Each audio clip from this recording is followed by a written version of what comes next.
Ya, baiklah teman-teman semua. Jadi, pada kesempatan kali ini saya akan membawakan materi kepada kalian semua, yang mana judul materi ini sudah bisa kalian lihat di layar kaca, ya. Dan sebelum saya memulai ini, saya mau kasih tahu saudara bahwa apa yang akan saya bawakan di sini ini pasti akan berkontras dengan ajaran yang selama ini sering kalian dengar di dalam gereja-gereja, ya. Karena saya tahu sampai pada hari ini juga masih banyak pendeta di dalam gereja-gereja itu mengajarkan kepada jemaat bahwa kalau kamu ikut Yesus, hidupmu semua serba enak, serba nyaman. Ya. Jadi mereka bilang Yesus itu pembawa kenikmatan, pembawa kenyamanan, dan ya hal-hal sejenis itulah. Nah, di sini saya mau membagikan suatu pemahaman. Dan saya meyakini ini betul-betul penyingkapan dari kitab suci. Bahwa mengikut Yesus itu tidak seperti yang mereka ajarkan, para pendeta itu ya. Makanya dalam setiap kesempatan saya selalu mengatakan, kalau kalian dengar pendeta yang ngajarin bahwa ikut Yesus itu semua serba enak, kalian harus tinggalkan pendeta itu. Karena dia bukan pendeta, itu serigala. Dalam beberapa kesempatan saya sering mengucapkan kata-kata seperti itu. Dan impactnya, orang yang merasa tersindir ngejauhin saya. Dan ini sering kejadian. Tapi nggak apa-apa. Kenapa saya harus pusing sama perasaan orang? Apakah saya wajib untuk menjaga perasaan orang? Saya lebih mengutamakan dalam tanda petik ya, menjaga dalam tanda petik. Saya lebih mengutamakan menjaga perasaan Tuhan daripada menjaga perasaan manusia. Mereka mau tersinggung dengan apa yang saya katakan? Silakan. Mereka mau ngejauhin saya, mereka mau hapus nomor saya, mau blokir nomor saya, silakan. Yang penting, saya sudah beritahukan kepada mereka. Kalau nanti mereka mati, tahu-tahu mereka skot jantung ketika mereka menghadapi kenyataan bahwa mereka ternyata masuknya ke neraka. Jangan salahkan Tuhan. Karena selama mereka hidup, sudah pernah ada yang memperingatkan mereka, tapi mereka menutup telinga mereka daripada apa yang diberitakan ini. Oke, baiklah. Kita akan masuk ya. Ini saya akan mulai dari ayat ini ya. Yang seperti yang kalian lihat. Matius 10 ayat 23 sampai 25 ya. Dan ini saya tambahkan sedikit ayat 28-nya. Mungkin kalian tertarik mau membaca. Tapi di sini saya nggak akan membacakannya ya. Saya akan bacakan sampai di sini. Sampai ayat 25-nya saja. Mulai dari ayat 23 ya. Apabila mereka menganiaya kamu dalam kota yang satu, larilah ke kota yang lain. Karena aku berkata kepadamu, aku ini Yesus ya. Aku berkata kepadamu, sesungguhnya sebelum kamu selesai mengunjungi kota-kota Israel, Anak Manusia sudah datang. Seorang murid tidak lebih daripada gurunya, atau seorang hamba lebih daripada tuannya. Cukuplah bagi seorang murid jika ia menjadi sama seperti gurunya. Dan bagi seorang hamba jika ia menjadi sama seperti tuannya. Nah, jadi ayat ini kan terletak pada konteks misi ya. Misi itu maksudnya misi pengkabaran berita Injil. Nah, dikatakan cukuplah bagi seorang murid jika ia menjadi sama seperti gurunya, dan bagi seorang hamba jika ia menjadi sama seperti tuannya. Nah, kalian lihat di sini sama seperti gurunya ya. Saya membaca ini saya kepikiran ya. Saya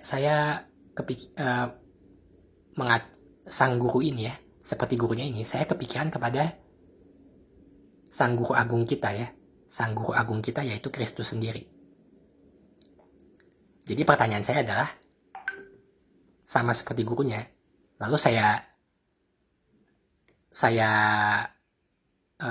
hubungkan ini dengan sang guru agung kita, yaitu Yesus Kristus. Lalu saya berpikir, apa yang sang guru agung ini lakukan? Ya, apa yang dia lakukan selama dia hidup di dunia kurang lebih 2000-an tahun yang lalu? Tentunya kalau kita orang Kristen, kita bisa menjawab ini dengan mudah ya. Kita bisa menjelaskan ini, menceritakan ini dengan gampang.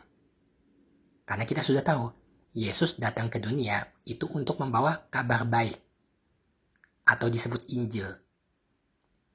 Dan karena kabar baik itulah dia disalibkan. Seperti kita lihat di dalam Yohanes 19, ayat yang ke-17. Sambil memikul salibnya, ia pergi keluar ke tempat yang bernama tempat tengkorak. Dalam bahasa Ibrani, Golgota. Oke. Dan sejumlah ayat mencatat, siapa mengikut Yesus, dia harus memikul salib. Sebagaimana judul ini ya. Sebagaimana tema kita pada kali ini.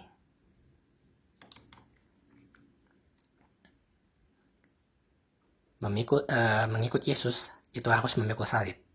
Jadi kalau tidak mau pikul salib, maka dia tidak layak untuk mengikut Yesus. Dia nggak layak menjadi pengikut Kristus. Karena kalau mengikut Kristus itu harus mau pikul salib. Itu kita bisa lihat di dalam ayat-ayat ini ya. Matius 16 ayat 24. Setiap orang, gini, dari sini saya baca ya.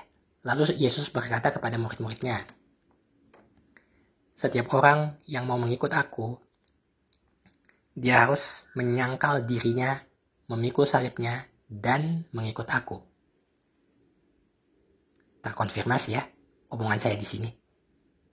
Ini terkonfirmasi. Tapi ayatnya nggak cuma satu. Ayatnya ada banyak, saudara. Markus 8 ayat 34. Lalu Yesus memanggil orang banyak dan murid-muridnya dan berkata kepada mereka, setiap orang yang mau mengikut aku, ia harus menyangkal dirinya, memikul salibnya, dan mengikut aku. Lagi-lagi ada penyangkalan diri di sini ya. Menyangkal diri, memikul salib, baru mengikut Yesus. Nah, penyangkalan diri dan memikul salib, ini bukanlah sesuatu yang enak, saudara.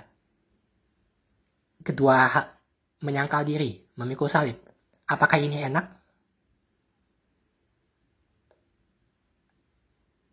Apapun penafsiran kalian, ini pasti bukan sesuatu yang enak. Ini bukan sesuatu yang memanjakan kedagingan. Menyangkal diri, memikul salib, itu tidak. Itu sifatnya adalah tidak enak. Ini sesuatu yang tidak enak. Dan ini, penyangkalan diri dan memikul salib, ini adalah paket di dalam mengikut Yesus. Oke, saya kasih ayat lain. Lukas 9, ayat 23. Lalu katanya kepada mereka, ini kata Yesus. Ini Yesus ya. Katanya kepada mereka semua, setiap orang yang mau mengikut aku.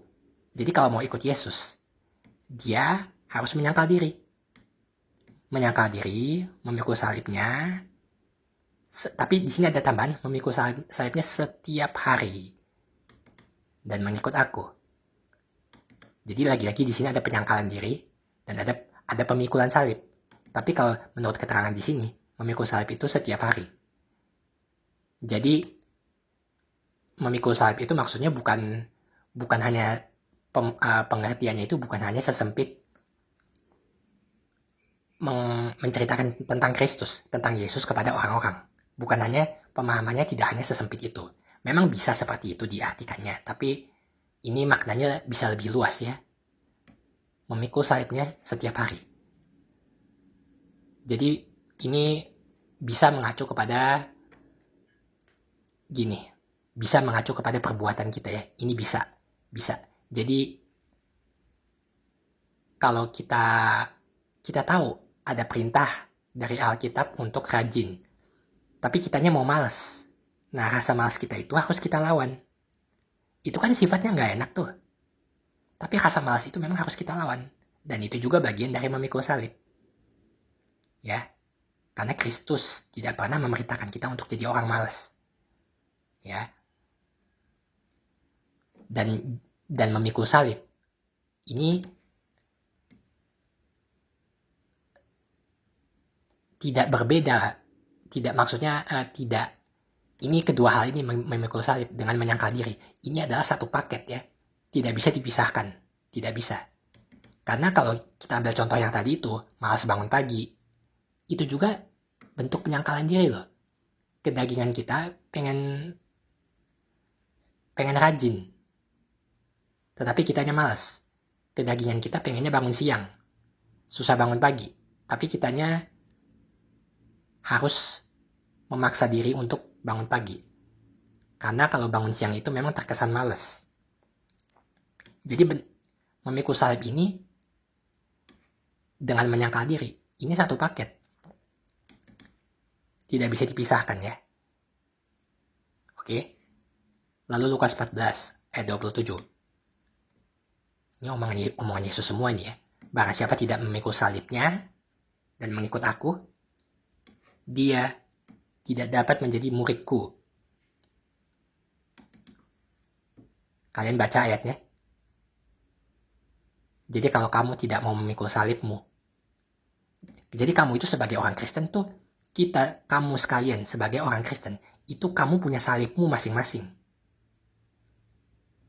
Karena kamu orang Kristen.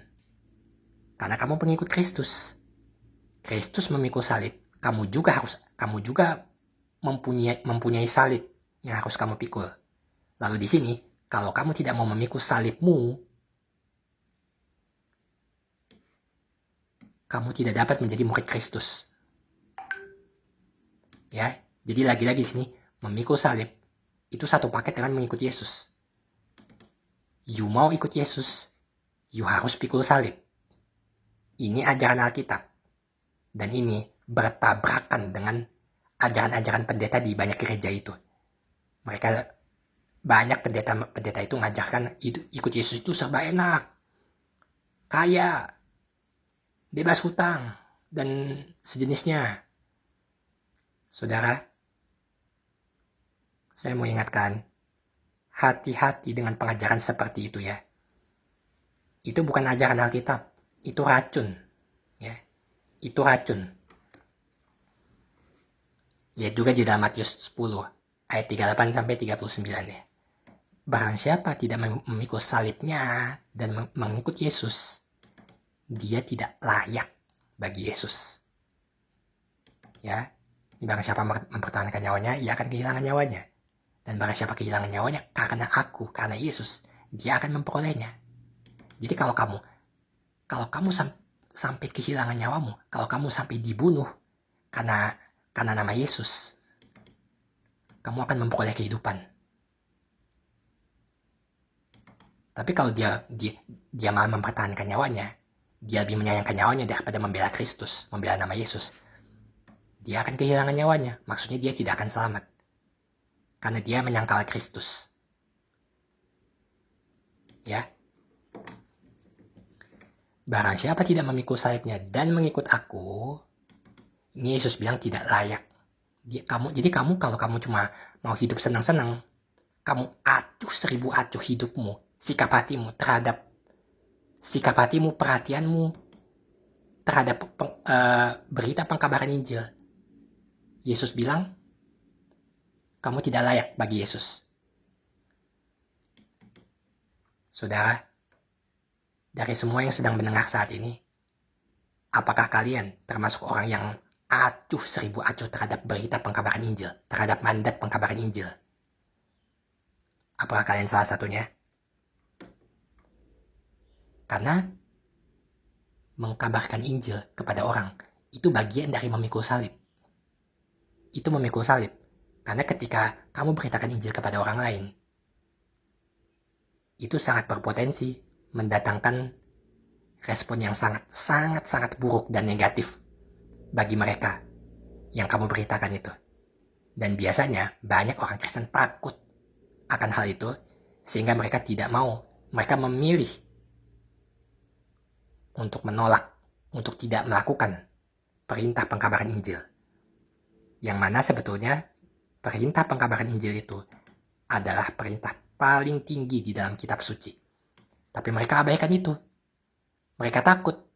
Mereka memilih untuk menjaga perasaan manusia daripada perasaan Tuhan. Mereka memilih untuk lebih menjaga, memelihara perasaan baik manusia ketimbang perasaan Tuhan. Jadi mereka itu lebih suka menjaga perasaan manusia berdosa, memelihara hati manusia agar tidak tersakiti. Padahal hati manusia itu adalah hati yang berlumuran dosa, itu hati yang najis. Mereka lebih memilih menjaga perasaan manusia najis ketimbang perasaan Tuhan. Kalau kamu tidak mau beritakan Injil, yang mana itu adalah perintah tertinggi di dalam kitab suci, tentu Tuhan tidak suka. Tapi kamu memilih menjaga perasaan manusia, makhluk yang kotor berdosa, ketimbang menyenangkan Tuhan, makhluk yang suci tanpa dosa.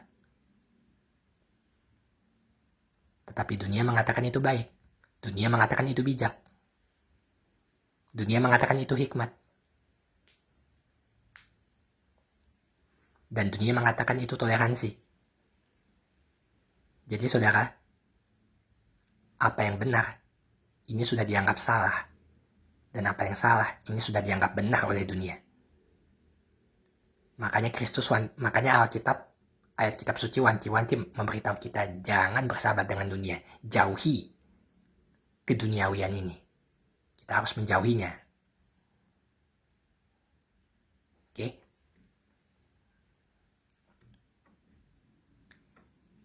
Mengikut Yesus dan memikul salib, ini satu paket. Ini satu paket, gak bisa dipisahkan. Kalau mau ikut Yesus, otomatis harus memikul salib. Gak bisa kamu hanya mau ikut Yesus, tapi gak mau pikul salib. Gak bisa kamu cuma memikul salib, tapi tidak mengikut Yesus.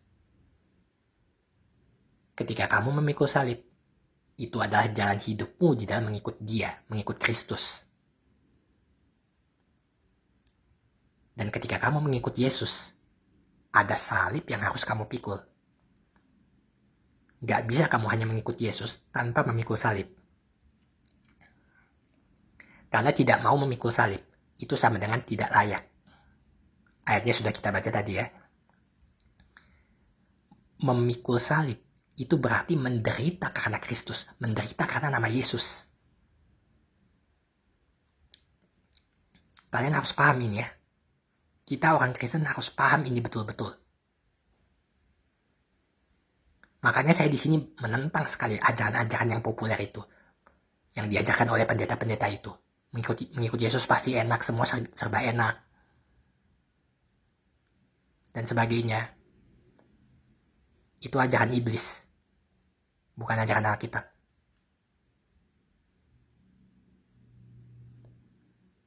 Karena salib Kristus menderita. Karena salib juga kita harus menderita kalau mau mengikut Dia. Teman-teman, saya lalu berpikir,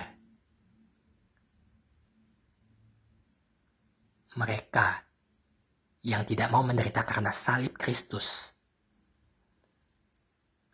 apakah mereka layak disebut orang Kristen yang sejati? Apakah yang begitu bisa disebut orang Kristen yang sejati dan sungguh-sungguh Kristen?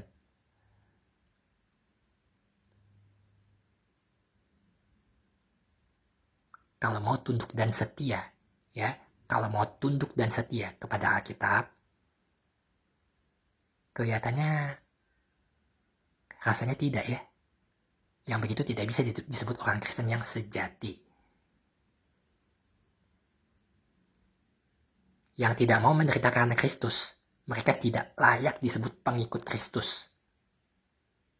Dan ini Kristus sendiri yang bicara, bukan saya. Nih, saya tunjukin lagi ayatnya. Siapa tidak mau memikul sayapnya dan mengikut aku, dia nggak layak bagiku. Ini Tuhan Yesus yang bilang, bukan saya. Kalian jangan protes sama saya.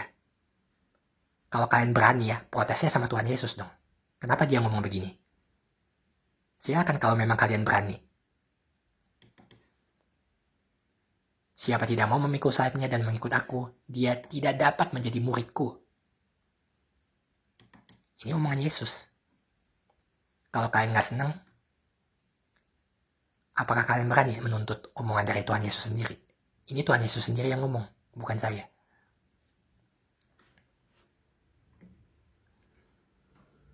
Banyak orang beragama Kristen. Mereka hanya mau yang enak-enaknya saja dari Tuhan.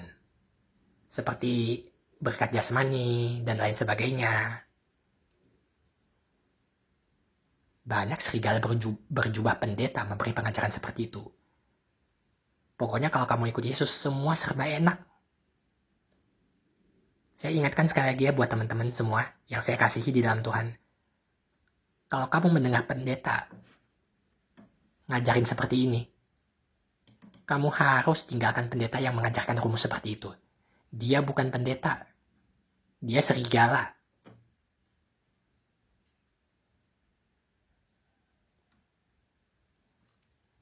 Semua ini terjadi. Ini diakibatkan begitu banyak jemaat yang tidak dibekali doktrin. Mereka ditipu dengan mudah. Karena mereka tidak pernah diberikan bekal doktrin.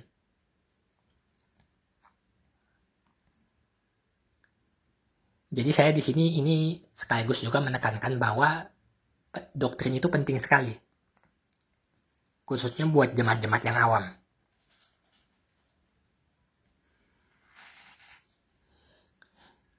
Baiklah, coba saya akan ceritakan, mungkin saya akan bagikan sedikit pengalaman saya di sini. Dan saya kira mungkin ini bagus untuk ditimbang sebagai bahan pemikirannya. Bahan pemikiran kita bersama. Coba lihat Matius 11 ayat 28. Marilah kepadaku semua yang letih lesu dan berbeban berat. Aku akan memberi kelegaan kepadamu. Ini kan omongan Yesus ya. Jadi aku ini Tuhan Yesus sendiri. Marilah kepadaku semua yang letih lesu dan berbeban berat. Aku akan memberikan kelegaan kepadamu.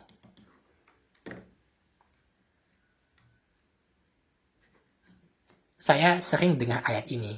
Ini kerap kali dikutip untuk digunakan secara salah dalam pengertiannya. Jadi ayat ini mereka uraikan di dalam pengertian bahwa itu anjuran Tuhan Yesus untuk orang-orang yang bersusah hati. Karena beban hidup yang tengah menerpa mereka. Dan supaya mereka datang kepada Yesus di tengah kondisi yang menyesakan itu. Di tengah keadaan hidup yang mencekik perasaan mereka itu. Dan saya waktu kecil juga pemahamannya seperti itu. Saya mengira seperti itu. Dan saya menelan bulat-bulat definisi semacam itu. Tanpa mengerti bahwa itu salah.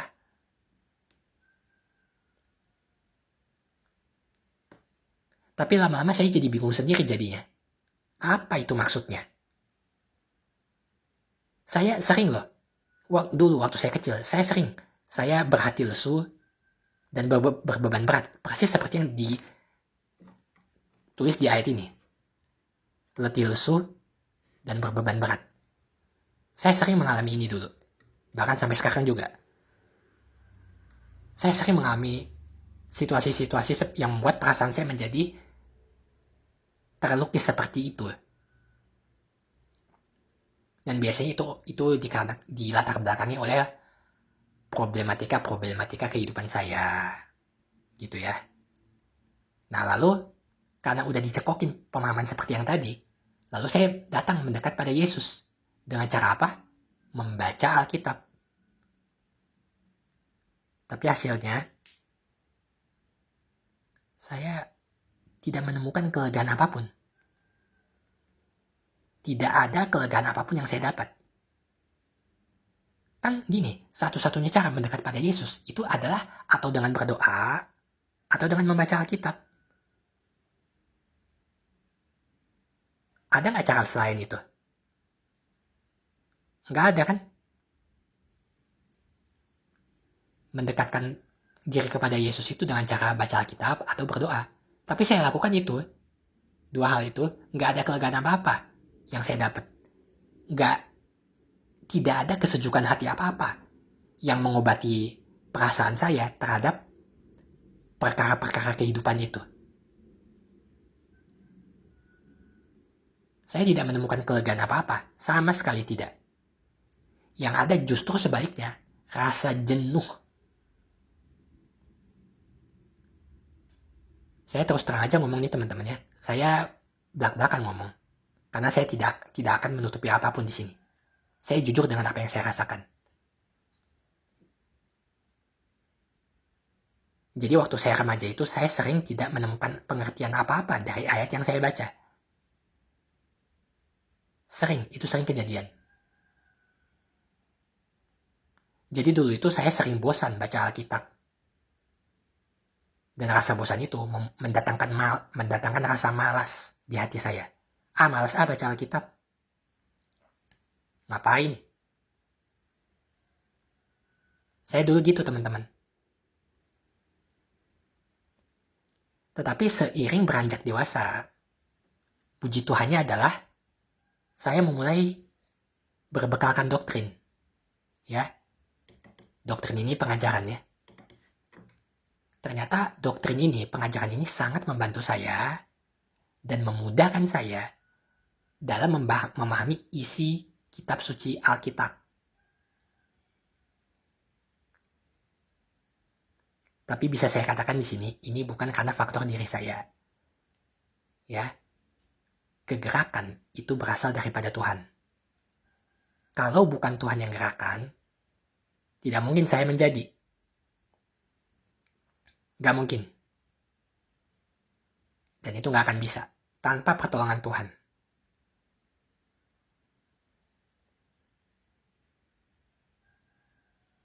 Banyak orang mengatakan saya ini cukup memahami kitab suci lah. Bahkan pernah satu kali seorang pendeta di gereja saya, dia ngomong sendiri kepada saya. Dia minta saya jadi pengajar di pemuda. Dan dia sambung mengatakan kata-kata ini. Bahwa dia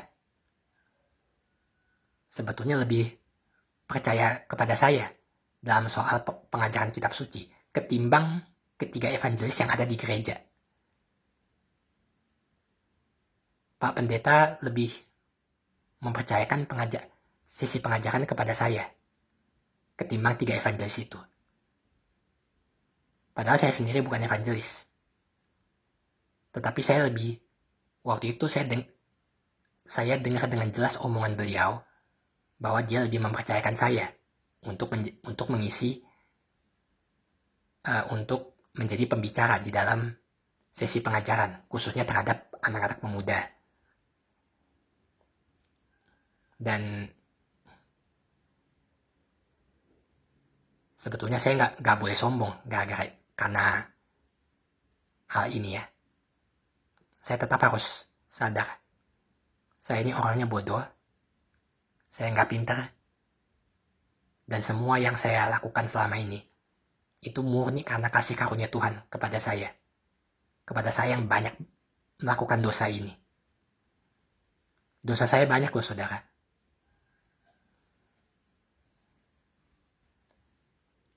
Saya tidak lebih baik dari orang-orang dunia yang ada di luar sana. Saya tidak lebih baik dari mereka. Saya tidak lebih suci dari mereka. Tapi bisa saya katakan, semua karena kasih karunia Tuhan. Semua karena kemurahan Tuhan kepada diri saya.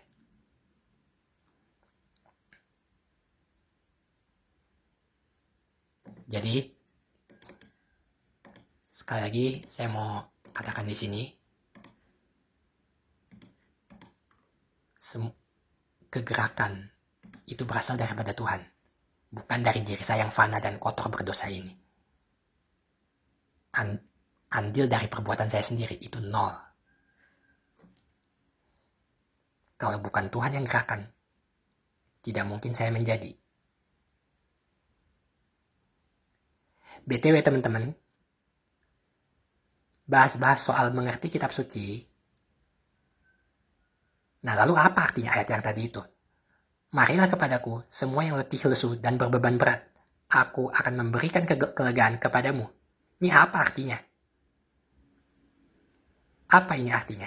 Ayat ini ya. Nah,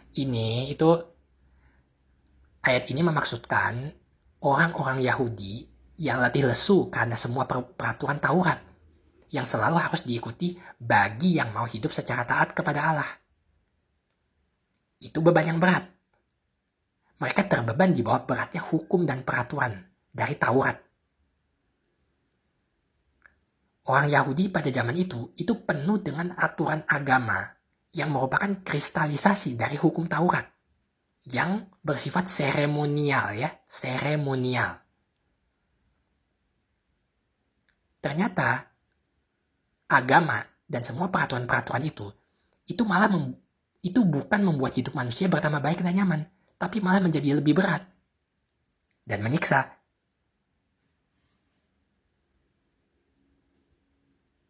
Jadi mereka yang letih lesu dan berbeban berat di dalam ayat yang tadi itu bicara tentang mereka itu adalah gambar diri, gambar perasaan mereka, lukisan dari apa yang mereka rasakan. Tentang ini, lukisan dari perasaan mereka, apa yang mereka rasakan, bahwa agama dan segala macam Taurat itu ternyata membuat hidup ini menjadi lebih sulit, lebih berat dengan segala tuntutan-tuntutan dari yang mereka terima dari hukum Taurat itu. Nah, untuk orang-orang seperti ini, Tuhan Yesus memanggil mereka.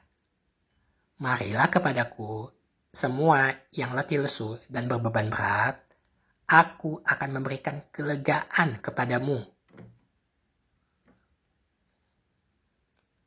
Yesus datang ke dunia untuk menggenapi hukum Taurat, sesuai dengan Matius 5 ayat 17. Di dalam Yesus, hukum seremonial dan segala ketentuan-ketentuannya itu sudah selesai. Jadi, kalau kamu ikut Yesus, kamu gak perlu lagi menjalani segala-gala aturan seremonial itu. Karena di dalam Yesus, semua hukum ketentuan itu gak berlaku lagi. Itulah makna di balik ucapan Yesus yang akan memberikan kelegaan bagimu. Itu maknanya.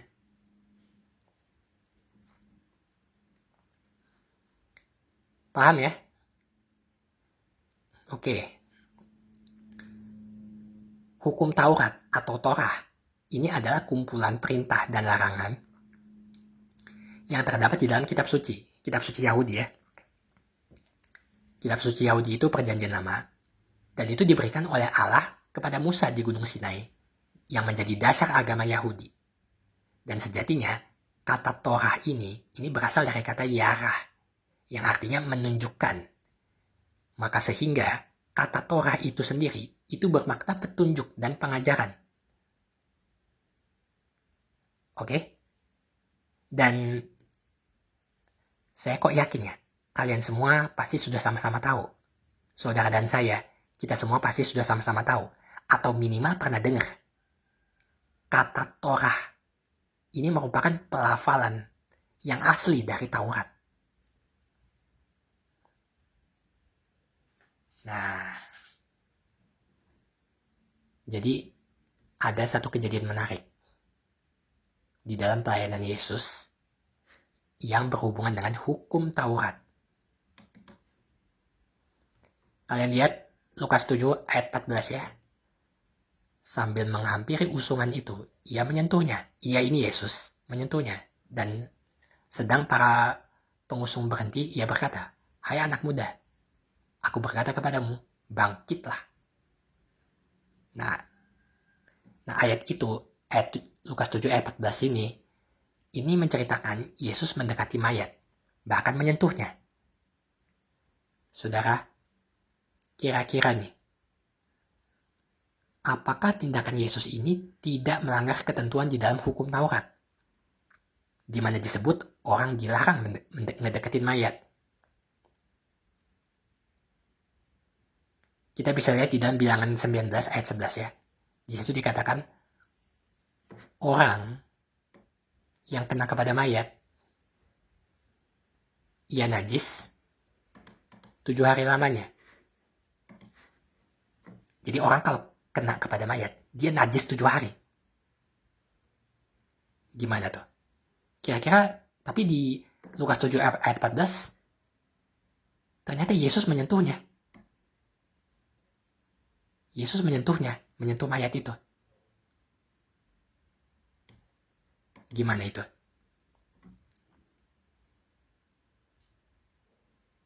Yang begini jangan bingung. Jadi di sini itu, di Lukas 7 ayat 14 itu, dengan kuasanya Yesus membangkitkan anak muda tersebut. Ya kan, dibilang di sini, hai anak muda, aku berkata kepadamu, bangkitlah. Jadi Yesus menyerukan, mengeluarkan statement seruan untuk supaya si yang udah meninggal itu bangkit. Anak muda yang udah meninggal itu bangkit. Jadi Yesus di situ dengan menggunakan kuasanya untuk membangkitkan anak muda tersebut. Di sini tidak ada pelanggaran hukum Taurat di sini, nggak ada. Karena tindakan Yehosua ini tidak menghasilkan kenajisan, tetapi justru kehidupan. Kalau orang biasa yang menyentuh mayat, itu mungkin najis sesuai dengan ketentuan di dalam hukum Taurat ya, di dalam perjanjian lama. Itu mungkin memang dianggapnya kenajisan, itu menghasilkan kenajisan. Tapi di sini, sentuhan Yesus justru menghasilkan kehidupan. Ada kehidupan yang tercipta dari sentuhan tangan Kristus. Apakah ini najis? Tidak. Tidak ya. Dan juga selain itu, hukum seremonial ini, seperti aturan mengenai kenajisan, itu menunjuk kepada Kristus sebagai penggenapannya. Ya. Lihat saja Kolose 2 ayat 16 sampai 17 ya. Di situ dikatakan, karena itu janganlah kamu biarkan orang menghukum kamu mengenai makanan dan minuman, atau mengenai hari raya, bulan baru, ataupun hari Sabat. Nah ini seremonial. Semuanya ini hanyalah bayangan dari apa yang harus datang. Sedangkan wujudnya adalah Kristus. Jadi kita dilarang. Janganlah kamu biarkan. Ya, larangan kepada apa? Seremonial. Karena semuanya itu, semua seremonial itu hanya merupakan bayangan dari apa yang harus datang. Dan apa yang harus datang itu kan sudah datang. Itu gini, itu semuanya itu, semua seremonial itu hanya bayangan. Hanya bayangan dari apa yang harus datang. Nah ini kan ini ya, ini seremonial nih. Nih, Bilangan 19 ayat 11 ini seremonial. Ini hukum seremonial. Tapi di sini dibilang semuanya itu cuma bayangan dari apa yang harus datang. Nah, apa yang harus datang ini itu kan sudah datang. Yang harus datang ini adalah Kristus. Wujudnya adalah Kristus. Kristusnya sudah datang. Makanya dikatakan, jangan kamu biarkan orang menghukum kamu tentang, ini seremonial ya, tentang seremonial. Tentang segala ketentuan-ketentuan di dalam hukum seremonial. Jadi segala seremonial ini udah gak berlaku lagi. Karena Kristus itu sudah datang. Karena Kristus sudah datang. Wujudnya adalah Kristus. Kristusnya sudah datang. Jadi setelah Yesus datang, hukum-hukum ini dan segala macam aturan seremonial itu dari Taurat itu nggak berlaku lagi dalam pengertian literalnya. Itu karena telah digenapi di dalam pribadi Kristus. Kalau antitipenya udah muncul, yang tipenya harus dibuang. Itu tidak berlaku lagi dan harus disingkirkan. Dan kalau wujud sesungguhnya itu sudah datang, maka bayang-bayangnya harus disingkirkan. Kalau antitipenya, wujud sesungguhnya itu sudah muncul, tapi kamu masih memeragakan praktek terhadap tipe atau bayangannya, justru itu menandakan kamu tidak mengakui Kristus yang telah datang ke dunia. Ya, kamu tidak mengakui Kristus yang telah datang ke dunia. Kristus, Raja Penyelamat yang telah lama dinanti-nantikan di dalam perjanjian lama. Kamu tidak mengakuinya. Kalau kamu masih memeragakan segala praktek seremonial itu, karena semuanya itu kan cuma bayangan. Wujudnya sudah datang, yaitu Kristus. Tapi kamu tidak mau mengakuinya. Oke, selain di atas, saya juga dulu sempat bingungnya tuh setengah mati loh. Saya bingung setengah mampus. Kenapa kok umat Israel itu bisa menumpas habis bangsa-bangsa lain di dalam perjanjian lama? Saya bingung setengah mati dulu itu. Saya pikirkan ini berulang-ulang. Saya tanya sana sini, saya nggak dapat jawaban yang betul-betul bagi saya itu menjawab. Saya nggak dapat. Karena pada saat saya masih remaja dulu itu, di sekitar saya tidak ada sosok guru pembimbing yang cukup mampu mengajar kitab suci. Pada saat itu tidak ada ya. Kenapa bangsa Israel bisa menumpas habis bangsa-bangsa lain di dalam perjanjian lama? Bukankah itu perbuatan kejahatan? Dan yang lebih dalam tanda petik menyakitkan lagi, ya, yang lebih menyakitkan lagi, ternyata yang memerintahkan mereka melakukan itu Allah sendiri. Gimana nih teman-teman? Bagaimana bisa Allah yang Maha Kasih itu menjadi dalang utama di balik tindakan kejahatan itu? Karena kelihatannya itu kejahatan yang sangat hebat. Membantai bangsa-bangsa lain. Menghancurkan, menumpas habis mereka semua.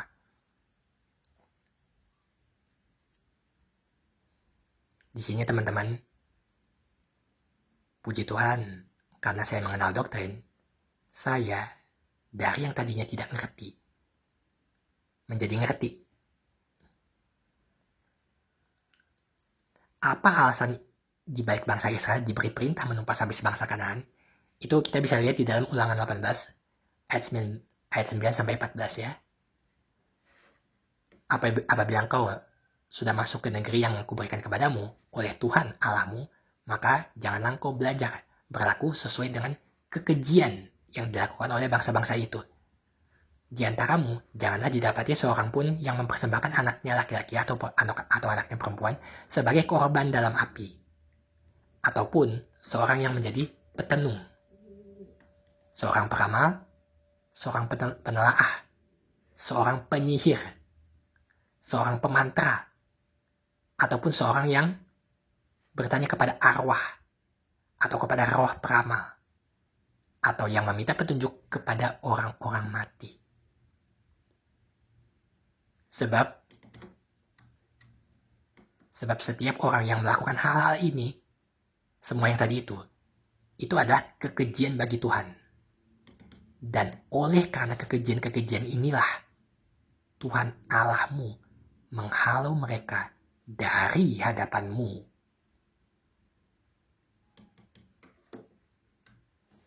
Jelas ya teman-teman? Jadi saya menemukan doktrin membantu saya menemukan ayat yang menjadi jawaban dari pertanyaan-pertanyaan saya tadi. Jadi saudara, saya di sini memberikan penekanan betapa doktrin itu begitu penting. Tanpa doktrin, kita bisa menjadi buta terhadap buku kitab yang kita imani sejak masih kecil ini. Oke teman-teman. Dan ini masih berkaitan dengan doktrin pemahaman kitab suci. Nah, berkaitan dengan itu, kita bisa memetik pelajaran penting dari kisahnya Yohanes Pembaptis. Kalian kalau baca Alkitab, kalian harusnya tahu siapa sesungguhnya yang namanya Yohanes Pembaptis ini. Tetapi di sini bukan siapanya yang saya maksud, ini lebih kepada seorang apa. Orang seperti apa Yohanes Pembaptis ini? Dan tentu ini masih berhubungan dengan tema kita, yaitu memikul salib di dalam mengikut Yesus. Ini justru poin utamanya di sini, saudara. Nah, kita lihat tentang Yohanes Pembaptis ini. Kita lihat data-data berbicara ya. Kita lihat bagaimana data-data ini berbicara. Lukas 1 ayat 5 sampai 25. Ini perikopnya adalah pemberitahuan tentang kelahiran Yohanes Pembaptis ya. Ayat 5 sampai 25. Wah, ini panjang ini ya.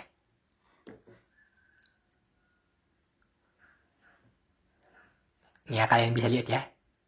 Ini saya untuk menghemat waktu, saya bacakan yang saya beri warna merah saja ya. Pada zaman Herodes, Raja Yudea, ada seorang imam yang bernama Zakaria dari rombongan Abia. Istrinya Elizabeth. Keduanya adalah benar di hadapan Allah dan hidup menurut segala perintah dan ketetapan Tuhan dengan tidak bercacat. Maka tampaklah kepada Zakaria seorang malaikat Tuhan berdiri di sebelah kanan mezbah pembakaran ukupan. Melihat hal itu, ia terkejut dan menjadi takut. Tetapi malaikat itu berkata kepadanya, "Janganlah takut, hai Zakaria, sebab doamu telah dikabulkan oleh Elizabeth. Sebab doamu telah dikabulkan dan Elizabeth istrimu akan melahirkan seorang anak laki-laki bagimu, dan haruslah engkau menamakan dia Yohanes. Ini banyak sekali yang harus saya bacakan di sini ya. Tapi ini ya, saya udah beri tandakan dengan yang warna merah di sini. Nih, warna merah lagi. Ya. Nih, warna merah di sini. Semua udah yang saya beri warna merah ini. Nah, jadi gini. Semua yang ini ayat 5 sampai 25 ini kan itu kan tadi pemberitahuan tentang kelahiran Yohanes Pembaptis. Nah, kalau kita bandingkan dengan pemberitahuan tentang kelahiran Yesus, ya, ini pemberitahuan tentang kelahiran Yesus ya, ada di Lukas 1 ayat 26 sampai 38 ya. Dalam bulan yang ke-6, Allah menyuruh malaikat Gabriel pergi ke sebuah kota di Galilea bernama Nazaret, dari keluarga Daud. Salam, hai engkau yang dikaruniai Tuhan menyertai engkau. Janganlah takut, hai Maria, sebab engkau beroleh kasih di hadapan Allah. Sesungguhnya engkau akan mengandung dan akan melahirkan seorang anak laki-laki, dan hendaklah engkau menamai dia Yesus. Ia akan menjadi besar, dan ia akan disebut anak Allah yang maha tinggi. Dan Tuhan Allah akan mengaruniakan kepadanya tahta Daud, bapa leluhurnya. Ia akan menjadi raja atas kaum keturunan Yakub sampai selama-lamanya, dan kerajaannya tidak akan berkesudahan. Roh Kudus akan turun ke atasmu, dan kuasa Allah yang maha tinggi akan menaungi engkau. Sebab itu anak yang akan kau lahirkan itu akan disebut kudus, anak Allah. Dan sesungguhnya Elizabeth sanakmu itu jadi sanak itu hubungan merujuk kepada hubungan kekerabatan secara umum, baik itu saudara kandung, ipar, paman, bibi, sepupu atau kerabat lainnya ya. Ini maksudnya sanak itu, definisi dari sanak itu ya. Dan sesungguhnya Elizabeth sanakmu itu, ia pun sedang mengandung seorang anak laki-laki pada hari tuanya, dan inilah bulan yang ke-6 bagi dia, yang disebut mandul itu, sebab bagi Allah tidak ada yang mustahil. Nah, jadi kalau kita bandingkan tanda-tanda kelahiran Yohanes Pembaptis dengan tanda-tanda kelahiran Yesus, itu mirip sebetulnya. Tetapi saya tidak sedang menyamakan Yohanes Pembaptis dengan Yesus ya, tidak.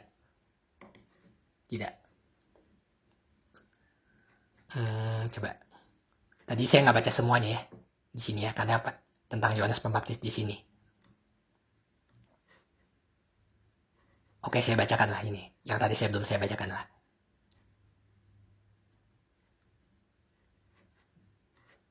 Engkau akan bersukacita dan bergembira. Bahkan banyak orang akan bersukacita atas kelahirannya itu. Sebab ia akan besar di hadapan Tuhan, dan ia tidak akan minum anggur atau minuman keras. Dan ia akan penuh dengan Roh Kudus mulai dari rahim ibunya. Ini Yohanes Pembaptis. Ia akan membuat banyak orang Israel berbalik kepada Tuhan Allah mereka. Dan ia akan berjalan mendahului Tuhan dalam roh dan kuasa Elia untuk membuat hati bapak-bapak berbalik kepada anak-anaknya dan hati orang-orang durhaka kepada pikiran orang-orang benar, dan dengan demikian menyiapkan bagi Tuhan suatu umat yang layak baginya. Akulah Gabriel yang melayani Allah, dan aku telah diutus untuk berbicara dengan engkau dan untuk menyampaikan kabar baik ini kepadamu. Sesungguhnya engkau akan menjadi bisu dan tidak akan dapat berkata-kata sampai kepada hari di mana semuanya ini terjadi. Karena engkau tidak percaya akan perkataanku yang akan nyata kebenarannya pada waktunya. Ini malaikat ngomong gitu ke Zakaria ya. Jawab malaikat itu kepada Zakaria itu. Seperti ini ya. Lalu ketika ia keluar, ia tidak dapat berkata-kata kepada mereka. Nah, ini si Zakaria. Lalu ia memberi isyarat kepada mereka, sebab ia tetap bisu. Inilah suatu perbuatan Tuhan bagiku. Dan sekarang ia berkenan menghapuskan aibku di depan orang. Jadi ini tentang Yohanes Pembaptis ya. Jadi kan gema menjelang kelahiran Yohanes Pembaptis itu kan mirip dengan Yesus ya. Mirip sekali. Nah, lalu ini Lukas 1 ayat 39 sampai 45. Ini Maria dan Elizabeth ya. Kemudian berangkatlah Maria berjalan ke pegunungan menuju sebuah kota di Yehuda. Di situ ia masuk ke rumah Zakaria, memberi salam kepada Elizabeth. Ketika Elizabeth mendengar salam Maria, melonjaklah anak yang di dalam rahimnya itu. Anak ini kan si Yohanes Pembaptis di dalam kandungan itu. Dan Elizabeth pun penuh dengan Roh Kudus. Diberkatilah engkau di antara semua perempuan, dan diberkatilah buah rahimmu. Siapakah aku ini sampai ibu Tuhanku datang mengunjungi aku? Ketika salammu sampai kepada telingaku, anak yang ada di dalam rahimku melonjak kegirangan. Yohanes Pembaptis di dalam perut itu melonjak kegirangan. Dan berbahagialah ia yang telah percaya, sebab apa yang dikatakan kepadanya dari Tuhan akan terlaksana. Nah, ini Yohanes Pembaptis ini. Apa yang dikatakan Tuhan kepadanya, ini kan Yohanes Pembaptis yang masih di dalam kandungannya itu kan, kepadanya dari Tuhan, itu akan terlaksana. Nih, lalu kelahiran Yohanes Pembaptis. Genaplah bulannya bagi Elizabeth untuk bersalin, dan ia pun melahirkan seorang anak laki-laki.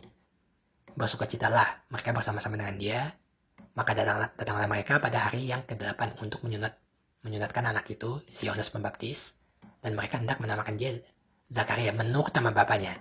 Tetapi ibunya bilang, jangan, ia harus dinamai Yohanes.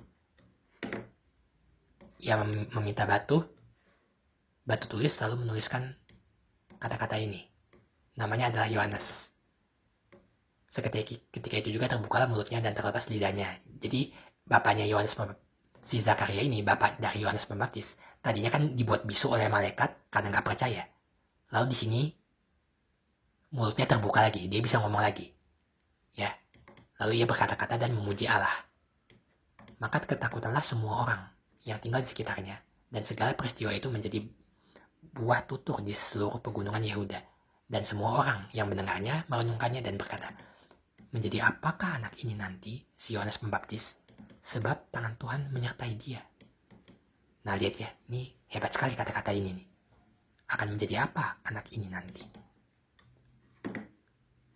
Lalu Lukas 1 ayat 76 sampai 80. Dan engkau, hai anakku, anak ini adalah Yohanes Pembaptis, akan disebut Nabi Allah yang Maha Tinggi. Wah, hebat ya. Engkau akan berjalan mendahului Tuhan untuk mempersiapkan jalan baginya oleh rahmat dan belas kasihan dari Allah kita, untuk menyinari mereka yang diam dalam kegelapan dan dalam naungan maut. Wah, hebat sekali. Hebat ini. Orang hebat ini yang mau lahir ini, si Yohanes Pembaptis, yang yang lahir ini ya. Ini orang hebat ini Yohanes Pembaptis ini. Adapun anak itu bertambah besar dan makin kuat rohnya. Dan ia tinggal di padang gurun sampai kepada hari ia harus menampakkan diri kepada Israel ya. Oke. Sekarang ya teman-teman. Jadi ayat-ayat yang mengisahkan ayat-ayat ini mengisahkan betapa spesial dan pentingnya si Yohanes Pembaptis yang akan lahir ini ya. Dan ini ayat-ayat ini saya kumpulkan dan saya kumpulkan maksudnya ayat-ayat yang semua yang tadi yang saya beri warna merah di sini ya. Ini kan banyak sekali ya yang tadi saya bacakan. Dan mohon maaf kalau mungkin cara saya membacakannya agak monoton ya. Tapi saya coba kumpulkan semua yang saya berikan warna merah di sini. Lalu saya kumpulkan, saya rangkum menjadi paragraf ini ya. Paragraf ini.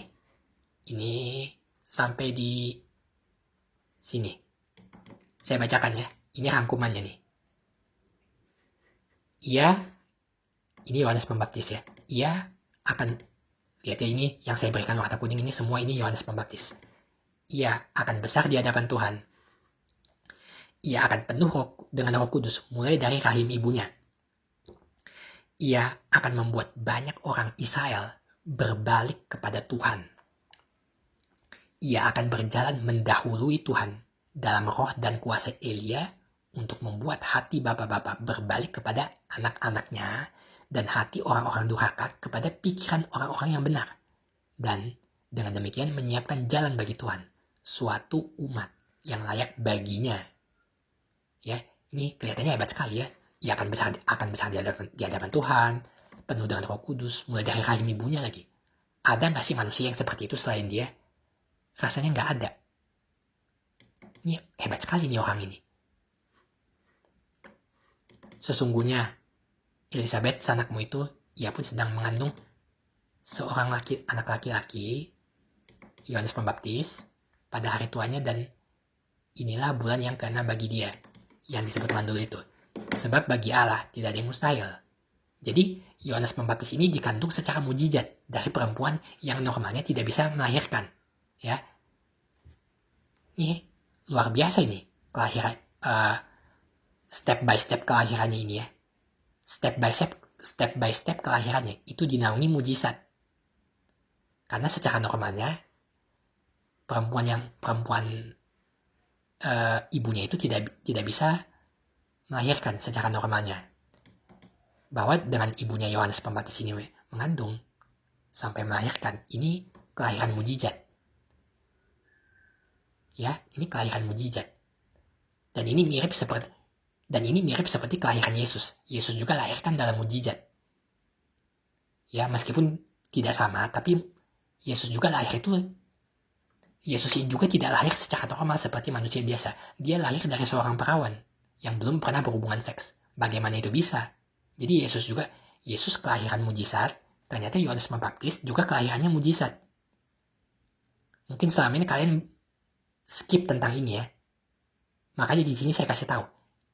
Yesus lahir secara mujizat dan Yohanes lahir juga secara mujizat. Mirip seperti Yesus ya. Tetapi sekali lagi, saya di sini tidak sedang membanding-bandingkan Yohanes dengan Yesus. Tidak sedang menyetarakannya. Tidak. Bukan itu maksud saya. Oke? Dan ini saya lanjutkan pembacaannya. Ketika Elizabeth mendengar salam Maria, melonjaklah anak yang ada di dalam rahimnya. Yohanes Pembaptis itu ya. Ketika salammu sampai kepada telingaku, anak yang di dalam rahimku melonjak kegirangan. Ibarat ini anaknya rohani sekali nih. Ya. Dan berbahagialah ia yang telah percaya. Sebab apa yang dikatakan kepadanya dari Tuhan itu akan terlaksana. Dan genaplah bulannya bagi Elizabeth untuk bersalin, dan ia pun melahirkan seorang anak laki-laki. Ini ayah Yohanes Pembaptis, meminta batu tulis, lalu menuliskan kata-kata ini. Namanya adalah Yohanes. Dan seketika itu juga mulutnya terbuka dan lidahnya terlepas. Nah, seperti yang saya bilang tadi, jadi ayahnya Yohanes Pembaptis ini, si Zakaria itu, dia itu karena tidak percaya kepada pemberitaan dari malaikat, dia dihukum sama malaikat. Ya sebetulnya dihukum sama Tuhan sih, tapi melalui melalui malaikat. Jadi bisu hukumannya. Nah, tapi di sini dikatakan begitu genap bulannya bagi Israel untuk bersalin dan melahirkan seorang anak laki-laki. Lalu ayah Yohanes Pembaptis meminta batu tulis lalu menuliskan kata-kata ini. Namanya adalah Yohanes Pembaptis. Namanya adalah Yohanes. Nah, akibat ini Tuhan mengembalikan lagi suaranya seperti sedia kala. Seketika itu juga mulutnya terbuka dan lidahnya terlepas. Jadi dia bisa ngomong lagi dari yang tadinya dibuat bisu oleh malaikat itu. Lalu ia berkata-kata dan memuji Allah. Maka semua orang yang tinggal di sekitarnya ketakutan. Segala peristiwa itu. Jadi melihat Zakaria ayah Yohanes Pembaptis ini mendadak bisa berkata-kata secara mujizat, itu menyebabkan menghadirkan keterkejutan atau ketakutan bagi semua orang yang tinggal di sekitarnya. Ya, ini ketakutan ini dalam konteks keterkejutan ya, bukan takut yang bagaimana, ini terkejut. Segala peristiwa itu menjadi buah tutur, maksudnya buah bibir di seluruh pegunungan Yudea, menjadi bahan omongan. Ya, semua orang yang mendengarnya merenungkannya lalu bilang, menjadi apakah anak ini nanti sebab tangan Tuhan menyertai dia. Berarti ini orang yang hebat sekali nih ya, sampai dikatakan seperti ini ya, dalam buah bibir itu. Dalam buah bibir yang hangat diperbincangkan di masyarakat setempat itu ya. Lalu Zakaria bilang, anakku akan disebut Nabi Allah yang Maha Tinggi. Nabi Allah yang Maha Tinggi. Setahu saya, semua nabi-nabi di zaman perjanjian lama itu hanya disebut nabi saja. Tapi Yohanes Pembaptis ini kelihatannya lebih spesial. Dia akan disebut Nabi Allah yang Maha Tinggi. Nabi yang Maha Tinggi. Ya, ini Nabi yang Maha Tinggi. Berarti kelihatannya di sini itu lebih spesial, lebih tinggi ketimbang nabi-nabi perjanjian lama. Ini Nabi Allah yang Maha Tinggi. Dan dia akan berjalan mendahului Tuhan untuk, jadi maksudnya bukannya apa ya, tapi berjalan mendahului Tuhan ini bukan dalam pengertian yang bagaimana, tapi berjalan, dia maksudnya untuk mempersiapkan jalan bagi Tuhan.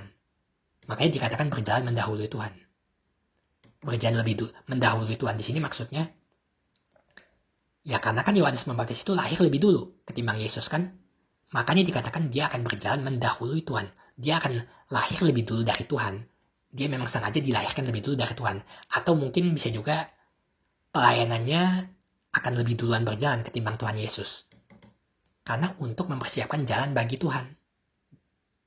Baginya ini ya, nya ini kan Kristus ya. Lalu adapun anak itu bertambah besar dan makin kuat rohnya. Wah, ini hebat sekali. Dan akan tinggal di padang gurun sampai kepada hari ia harus menampakkan diri kepada Israel. Jadi itu ya, demikian rangkuman saya terhadap semua kata-kata yang saya berikan warna merah tadi dari ayatnya. Jadi teman-teman, dari data-data yang saya tampilkan di sini, ini nampak sekali Yohanes Pembaptis ini, Alkitab menggambarkan dia ini betul-betul bukan orang sembarangan, teman-teman. Dia ini ibarat seperti tokoh yang disebut sang terpilih di dalam kitab suci. Jadi ada gema yang sangat kuat menjelang kelahirannya. Hebat sekali orang ini ya. Gema itu begitu kuat. Seorang yang sangat luar biasa. Kelahirannya didahului gema yang sangat kuat. Ini pasti bukan orang sembarangan.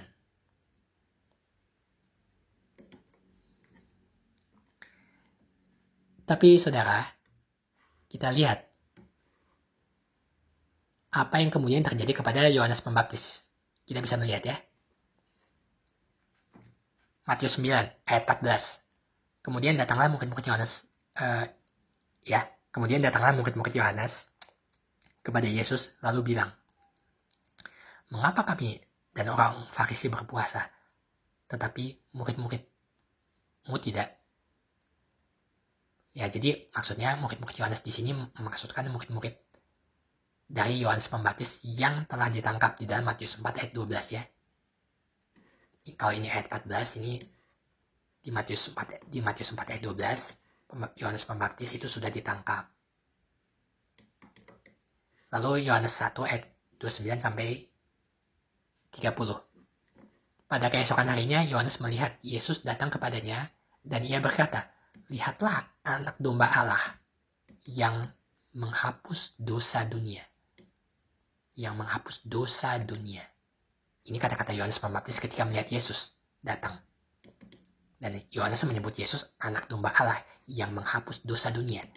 Dialah yang kumaksud ketika kukatakan kepadamu, kemudian daripadaku akan datang seorang yang telah mendahului aku, sebab dia telah ada sebelum aku. Nah, dari ayat di atas, kelihatannya Yohanes Pembaptis yakin betul terhadap Yesus, sampai disebutnya anak domba Allah. Dia kelihatannya yakin sekali terhadap Yesus.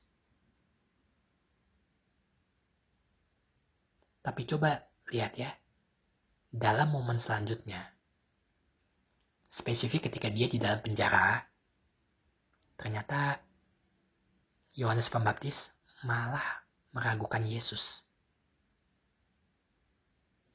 Kita lihat ayatnya ya. Matius 11 ayat 2 ayat 3.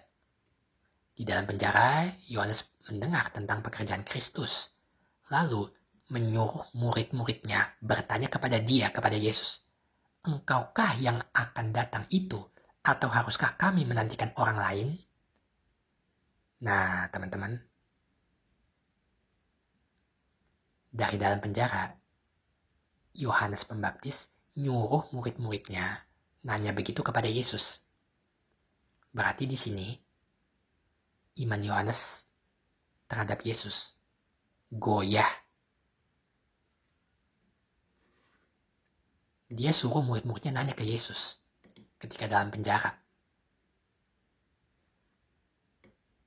"Engkaukah yang akan datang itu, atau harus kami menantikan orang lain?" Ini pertanyaan ini jelas-jelas melukiskan perasaan hati atau suasana hati yang ragu-ragu terhadap Kristus, terhadap Yesus. Dia ragu-ragu, saudara. Kok bisa? Kenapa ya? Padahal kan Yohanes Pembaptis ini, seperti yang udah kita baca tadi, dia ini kelihatannya orang yang hebat sekali, ya. Kenapa kok orang sekali Yohanes Pembaptis malah jadi ragu? Kenapa? Saya duga keadaan menyesakan itu yang menjadi pangkal sebab. Ya, karena Yohanes Pembaptis ini dia dijebloskan ke dalam penjara itu karena kejahatan yang tidak dilakukannya. Lihat Lukas 3 ayat 19 sampai 20.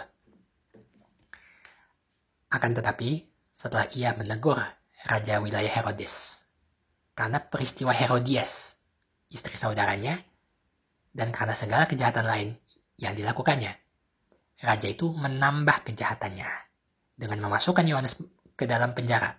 Nah, ini ya, Raja Herodes menambah kejahatannya. Ini bukan Herodes menambah kejahatan Yohanes, bukan. Tapi Herodes menambah kejahatannya sendiri. Kalau kalian ragu, kita bisa lihat beberapa versi terjemahan lainnya. Mungkin ini akan lebih jelas. Versi bahasa Indonesia sehari-hari. Tapi Herodes, penguasa Galilea, ditegur oleh Yohanes mengenai perkawinannya dengan Herodias, istri saudaranya, dan mengenai semua kejahatan yang lain yang telah diperbuatnya. Jadi, dia ditegur oleh Yohanes Pembaptis. Ditegur tentang apa? Tentang semua kejahatan yang lain yang diperbuatnya, dan terutama mengenai perkawinannya dengan Herodias, istri saudaranya. Tetapi Herodes malah menambah kejahatan-kejahatannya dengan memasukkan Yohanes ke dalam penjara. menambah kejahatan-kejahatan. Ini bukan kejahatan Yohanes Pembaptis kan? Ini kejahatan si Herodes sendiri. Karena di sini kan udah ditegur Yohanes, si Herodes itu udah ditegur Yohanes tentang perkawinannya dengan Herodias, istri saudaranya, dan ditegur juga sama Yohanes tentang semua kejahatannya yang lain yang telah diperbuatnya. Lalu Herodes nambah lagi kejahatannya dengan memasukkan Yohanes ke dalam penjara. Gitu. Lalu versi TSI, Yohanes menegur Raja Herodes karena sudah merebut Herodiana, yang merebut istri saudaranya, dan karena kejahatan-kejahatan lain yang pernah dia lakukan. Tetapi Herodes menambah kejahatan dirinya ini jelas ya. Herodes menambah kejahatan yang dia lakukan itu dengan memasukkan Yohanes ke dalam penjara. Versi AVB, dia telah menegur Raja Herodes tentang perkawinannya dengan Herodias, istri saudaranya, dan tentang segala kejahatan yang dilakukannya. Kemudian Raja Herodes melakukan dosa yang lebih dahsyat dengan memenjarakan Yohanes. Ini saya tambahkan dari AI ya. Ini menceritakan tentang Yohanes Pembaptis menegur Raja Herodes Antipas karena perbuatannya yang tidak benar, yang telah menikahi Herodias, istri dari saudaranya, yaitu Filipus. Ini adalah perbuatan yang tidak benar menurut hukum Yahudi. Imamat 18 ayat 16, Imamat 20 ayat 21. Yohanes tidak takut untuk menyampaikan kebenaran dan menegur orang-orang berkuasa. Raja Herodes Antipas marah karena ditegur oleh Yohanes Pembaptis. Maka ia memutuskan untuk memasukkan Yohanes ke dalam penjara. Ini adalah contoh bagaimana orang-orang yang berkuasa dapat menggunakan wewenang mereka untuk menindas orang-orang yang berani menyampaikan kebenaran. Ayat menunjukkan bagaimana Yohanes Pembaptis ini adalah seorang yang berani dan setia dalam menyampaikan kebenaran. Ia tidak takut untuk menegur orang-orang yang berkuasa, bahkan jika itu berarti menghadapi bahaya. Oke. Jadi lagi-lagi ini kelihatannya Yohanes Pembaptis ini orang yang hebat sekali ya. Level kerohaniannya itu bukan main-main. Sudah tinggi sekali level kerohaniannya ya. Karena di salah satu ayat tadi dikatakan rohnya semakin kuat. Jadi rohaniah Yohanes Pembaptis ini udah mencapai tingkat yang sangat tinggi. Jauh melebihi kata-kata manusia. Bahkan dia disebut Nabi Allah yang Maha Tinggi. Nabi mana di zaman Perjanjian Lama yang disebut Maha Tinggi? Kan nggak ada. Jadi kelihatannya Yohanes Pembaptis ini lebih tinggi daripada nabi-nabi Perjanjian Lama itu. Karena dia adalah nabi yang dipilih. Dia adalah sang terpilih untuk mempersiapkan jalan bagi Kristus. Ini yang membuat Yohanes Pembaptis lebih spesial ketimbang nabi-nabi PL. Tapi saudara, bahkan untuk seorang Yohanes Pembaptis pun, untuk orang yang hebat seperti Yohanes Pembaptis pun, ternyata bisa melemah keimanannya.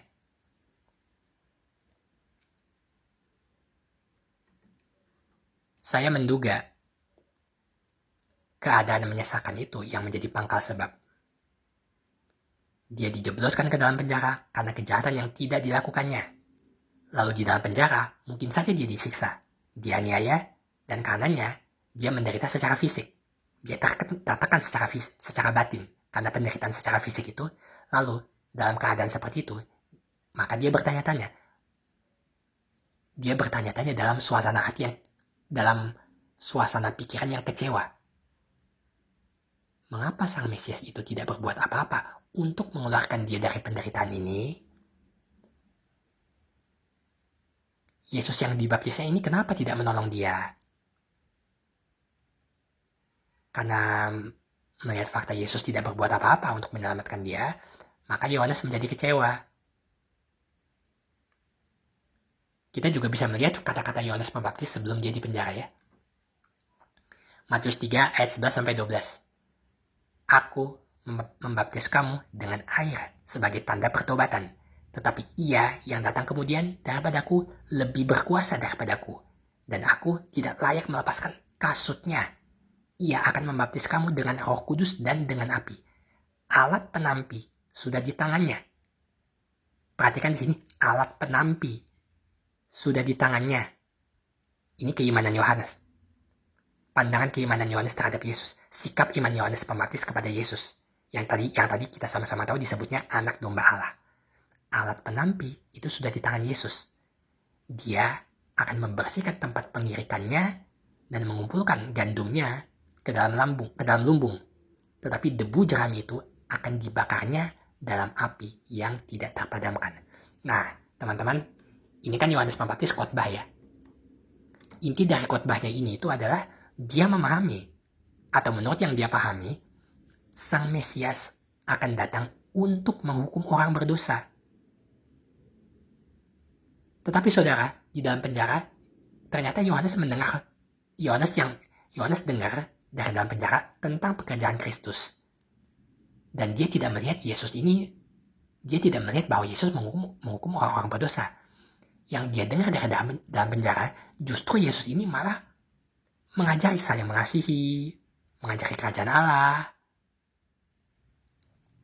Nah, mendengar informasi itu, di situ hatinya bertanya-tanya, apakah jangan-jangan ini bukan Mesias? Nah, ini analisa saya sendiri ya, teman-teman.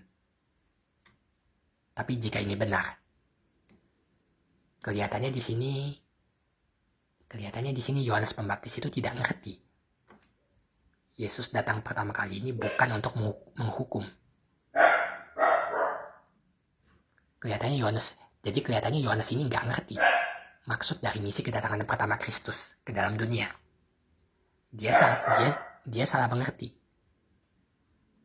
Ya, kita bisa lihat di dalam Yohanes 3 ayat 17 ya. Sebab Allah mengutus anaknya ke dalam dunia bukan untuk menghakimi dunia, melainkan untuk menyelamatkannya oleh Dia. Jelas ya teman-teman? Allah mengutus anaknya, mengutus Yesus ke dalam dunia bukan untuk menghakimi dunia, bukan untuk jadi hakim atas dunia, tapi untuk menyelamatkan dunia oleh Dia, oleh anaknya itu.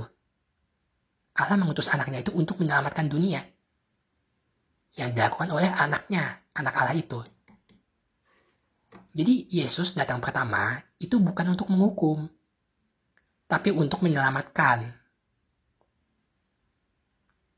Dia datang membawa keselamatan. Baru nanti pada kedatangan kedua, Tuhan Yesus datang sebagai hakim yang menghukum manusia berdosa. Jadi ceramah Yohanes Pembaptis yang tertulis di dalam Matius 3 ayat 11-12 ini, itu cocok untuk kedatangan kedua, kedatangan Kristus yang kedua kali, di akhir zaman nanti.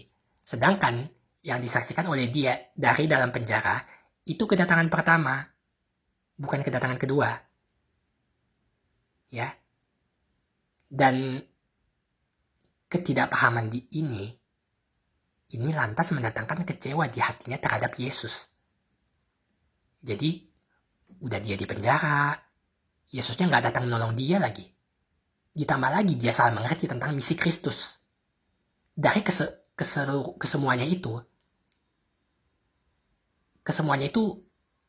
segala keadaan, segala situasi, dan segala apa yang menimpa dia pada saat itu mungkin bisa dibahasakan membuat semuanya itu bercampur menjadi satu di dalam hatinya. Menjadi satu kata. Yaitu ragu. Semuanya itu semua itu bercampur di dalam hati dan perasaannya dan mendatangkan keraguan-raguan. Apakah betul Yesus ini adalah Mesias yang dijanjikan itu? Apakah benar Yesus ini adalah Raja Penyelamat yang telah lama dinanti-nantikan selama zaman Perjanjian Lama? Apakah betul Yesus ini adalah Dia yang diramalkan itu?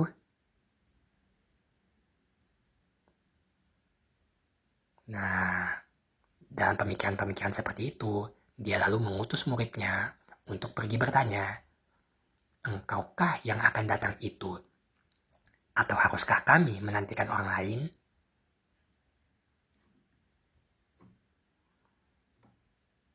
Teman-teman,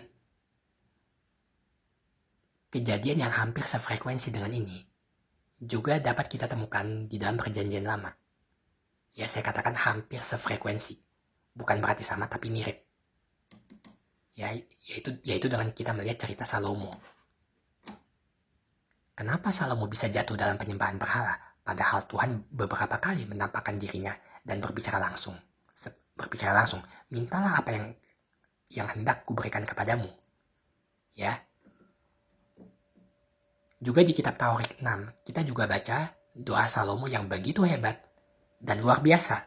Lalu api turun dari langit. Sepertinya ya, dengan pengalaman-pengalaman tersebut, rasanya tidak mungkin orang seperti Salomo bisa jatuh meninggalkan Tuhan. Apalagi Salomo diberikan hikmat yang luar biasa. Teman-teman,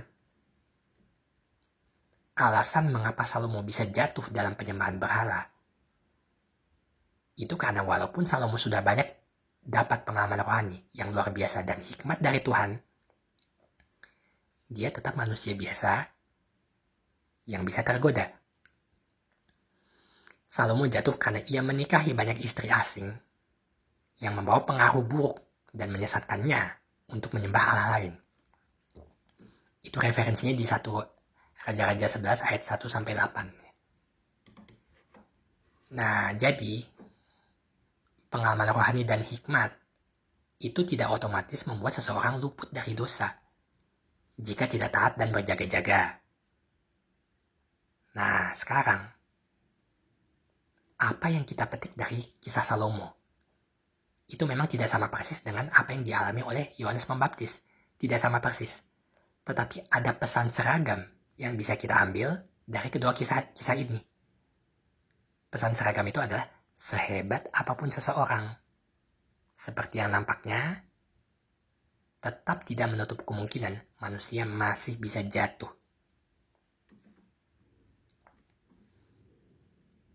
Tentang Yohanes Pembaptis, saya belum menemukan alasan yang lebih masuk akal selain daripada ini.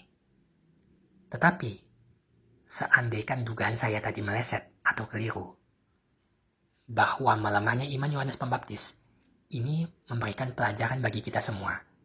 Sehebat apapun kita, sekuat apapun kita, harus tetap selalu ingat, kita ini hanya manusia biasa yang lemah, yang bisa menjadi goyah karena keadaan hidup.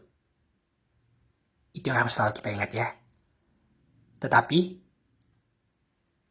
puji Tuhan ya teman-teman, kita bersyukur punya Allah yang setia.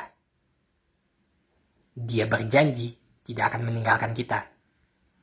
Dia tidak akan pernah melepaskan tangannya sekalipun iman kita goyah atau lemah. Karena kitab suci berkata dalam 2 Timotius 2 ayat 13, jika kita tidak setia, dia tetap setia. Karena dia tidak dapat menyangkal dirinya. Dan ini adalah konteks penderitaan orang percaya di dalam mengikut Tuhan Yesus. Ya, yang dipanggil untuk menderita. Sebagaimana tema pembahasan kita pada kesempatan di sini. Jadi kita pun sampai pada kesimpulan final di sini ya. Kesimpulannya adalah mengikut Kristus bukan sesuatu yang bersifat menyenangkan. Ikut Yesus bukan sesuatu yang mengenakan bagi kedagingan. Karena kalau ikut Dia, ada salib rohani yang harus kita pikul di pundak. Tuhan memang tidak pernah menjanjikan hal-hal yang enak-enak kalau kamu mengikut Dia. Seperti kita baca di dalam Yohanes 15 ayat 18 sampai dengan 20. Jikalau dunia membenci kamu, ingatlah bahwa ia telah lebih dahulu membenci aku daripada kamu. Sekiranya kamu dari dunia, tentulah dunia mengasihi kamu sebagai miliknya. Tetapi karena kamu bukan dari dunia, melainkan aku telah memilih kamu dari dunia. Sebab itulah dunia membenci kamu. Ingatlah apa yang telah kukatakan kepadamu. Seorang hamba tidaklah lebih tinggi daripada tuannya. Jikalau mereka telah menganiaya aku, mereka juga akan menganiaya kamu. Saudara, lihat di sini ya. Kalau dunia membenci kamu, Kamu harus ingat, dunia telah lebih dulu membenci Yesus ketimbang kamu. Karena kamu bukan dari dunia, melainkan aku telah memilih kamu dari dunia. Yesus telah memilih kita dari dunia.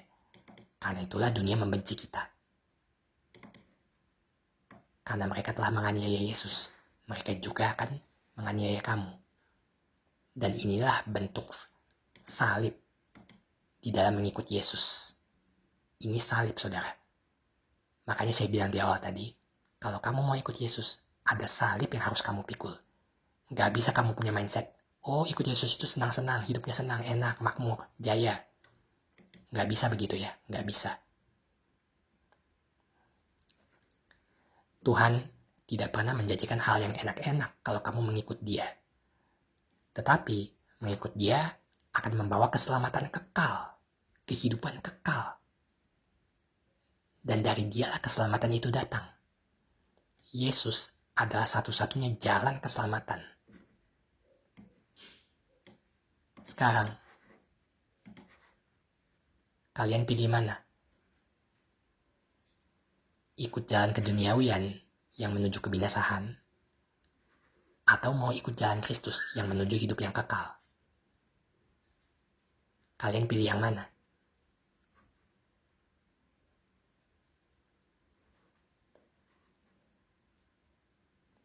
Matius 5 ayat yang ke-10. Berbahagialah orang yang dianiaya oleh sebab kebenaran, karena merekalah yang mempunyai kerajaan sorga. Baiklah teman-teman, saya tutup dulu sampai di sini pembahasan kita, dan saya berharap, saya doa supaya dari pembelajaran kita di sini mata kalian semua terbuka terhadap pengajaran-pengajaran yang aneh-aneh. Jangan kalian biarkan kalian dipengaruhi, diperdaya oleh pengajaran-pengajaran dari orang-orang yang mengaku pendeta, yang mana orang-orang itu mengajarkan ajaran sebaliknya, seperti yang saya bilang di awal tadi. Jangan kalian tertipu, jangan kalian terberdaya, jangan kalian terhipnotis dengan ajaran seperti itu. Itu bukan ajaran dari kitab suci. Kalau kamu ikut Yesus, ada salib yang harus kamu pikul di pundak. Itu adalah konsekuensi daripada mengikut Kristus. Dan memang seperti itulah Kristus yang ada di dalam kitab suci. Bukan Kristus khayalan versi pendeta-pendeta itu. Yang mereka ceritakan itu bukan Kristus yang tersalib di dalam kitab suci. Mereka tidak pernah mengajarkan kepadamu Kristus yang tersalib seperti yang tertulis dalam kitab suci. Dan yang mana kejadian itu terjadi 2000-an tahun yang lalu di atas bukit Golgota. Yang saya beritakan ini adalah Kristus yang tersalib di bukit Tengkorak, di bukit Kalvari 2000-an tahun yang lalu. Dan ini adalah ajaran yang betul-betul saya ambil dari kitab suci. Saya tidak akan pernah berani mengajarkan ini kepada kalian kalau saya tidak betul-betul yakin ini adalah penyingkapan dari kitab suci. Karena itu, buat semua teman-teman yang saya kasih di dalam Tuhan, saya berdoa buat kalian semua, agar mata kalian dibukakan, dan segera kalian tinggalkan ajaran pendeta-pendeta yang sebetulnya adalah serigala yang menyamar, yang mengajarkan hal yang berkontras dengan apa yang saya bawakan di sini. Mengikut Yesus harus mau memikul salib. Baiklah teman-teman, saya bicara sampai di sini. Biarlah kiranya terang Kristus menyertai saudara dan saya. Shalom.